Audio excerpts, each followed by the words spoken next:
As Japan enters the summer vacation season, a disturbing trend is gaining momentum across the country: a sharp increase in blackmail cases involving sexually explicit images, particularly targeting young people. Law enforcement agencies, school boards, and cybercrime experts are sounding the alarm, warning families and students to stay alert amid a growing wave of sextortion crimes, many of which originate from social media platforms and anonymous messaging apps. In this in-depth report, we explore the roots of the issue, the psychological and legal impact on victims, and the urgent measures being taken nationwide to stop this alarming pattern before it ruins more lives. The summer surge in sextortion cases.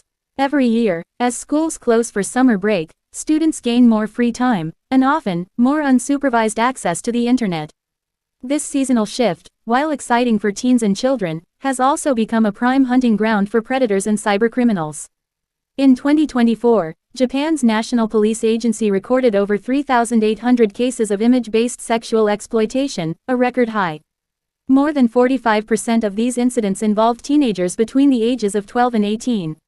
Authorities fear that 2025 might break that record, as early July figures already show a 20% year-on-year increase. Summer vacation creates a perfect storm, says a cybercrime investigator from the Tokyo Metropolitan Police. Young people are online more, often without supervision, and predators know exactly where to find them. How the crimes happen. A digital trap. These blackmail cases usually begin with a simple friend request or message on platforms like Instagram, Snapchat, Line, or TikTok. Offenders often pose as teenagers themselves, using fake profiles to lure victims into trusting relationships. At first, the conversations appear harmless, casual chatting about school, hobbies, or family. Once trust is built, the predator shifts the conversation toward romantic or sexual topics. Some victims are encouraged to send just one intimate image or video. Once that is sent, the trap is sprung. Immediately after receiving the image, the offender will threaten to share it publicly or send it to the victim's family and school unless more images, or even money, are sent, explains cybersecurity expert Rika Matsuda. It becomes psychological torture. In many cases, victims are too frightened or ashamed to report the situation, giving the blackmailer more power and time to escalate the abuse. The emotional toll on victims. For victims, especially teenagers, the trauma of such exploitation can be overwhelming. Several school counseling centers have reported a rise in cases involving anxiety, depression, school refusal, and even suicidal thoughts linked to image-based blackmail. One 16-year-old girl in Fukuoka Prefecture shared her ordeal anonymously. "He said he loved me. I trusted him and sent one picture. Then it turned into a nightmare. I couldn't sleep. I was terrified every time my phone buzzed." According to the Ministry of Education, Culture, Sports, Science and Technology (MEXT), more than 600 students across Japan sought mental health support in the past year after being targeted in online sexual blackmail schemes. It's not just the image that gets taken, it's the victim's sense of safety, dignity, and identity, says school counselor Hiroko Nakajima. Financial scams now involved. While many sextortion cases are driven by the desire to collect more images, a growing number now involve financial blackmail.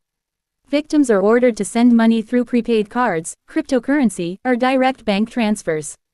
Organized crime groups are believed to be behind some of these operations, using sophisticated technology to automate chats and hide identities. In Tokyo alone, police reported 89 cases of monetary extortion linked to sexual image blackmail in the first half of 2025, more than double the figure from the same period last year. Criminals are professionalizing their approach, warns Takashi Endo, a former investigator turned private cyber consultant. They operate in networks. Some even speak fluent Japanese but operate from overseas. Schools and parents fight back. In response to the escalating threat, many school districts across Japan have begun launching pre-summer cyber safety campaigns. Posters warning against online image sharing now appear in school corridors, and digital safety seminars are being held across the country. Some schools are using simulation apps that show students how easily images can spread once uploaded online. Others have brought in survivors of sextortion to share their stories firsthand. Parents, too, are being encouraged to take a more proactive role. Don't lecture, talk, says parenting expert Kazumi Hayashi. Ask your kids what apps they use. Discuss digital boundaries. Make it safe for them to tell you if something goes wrong. A survey by the Tokyo Child Protection Network found that 78% of parents underestimated how much time their children spend chatting with strangers online. The role of tech companies. Several Japanese lawmakers and child safety advocates are now calling on tech companies to do more to protect minors. Suggested measures include automatic filtering of sexually explicit content, AI tools to detect grooming behavior, faster response to user reports of blackmail or threats. Line Corporation has recently introduced a panic button feature in its messaging app that allows minors to instantly notify a trusted adult when they feel threatened. Instagram Japan has also launched educational reels on digital consent and image safety. However, experts warn that tech tools alone are not enough. It's a culture shift we need, says Matsuda. Young people must be taught that their body is not a bargaining chip, and that any abuse they face is not their fault. Legal consequences for offenders. Japanese law treats image-based sexual blackmail with increasing seriousness. Under the Act on Prevention of Unjust Acts by Organized Crime Group members, perpetrators can face up to 10 years in prison for extortion involving minors. Recent high-profile arrests include a 27-year-old man in Osaka who posed as a 15-year-old girl to target boys aged 13 to 16. He collected over 300 intimate images before being tracked and arrested by cyber investigators.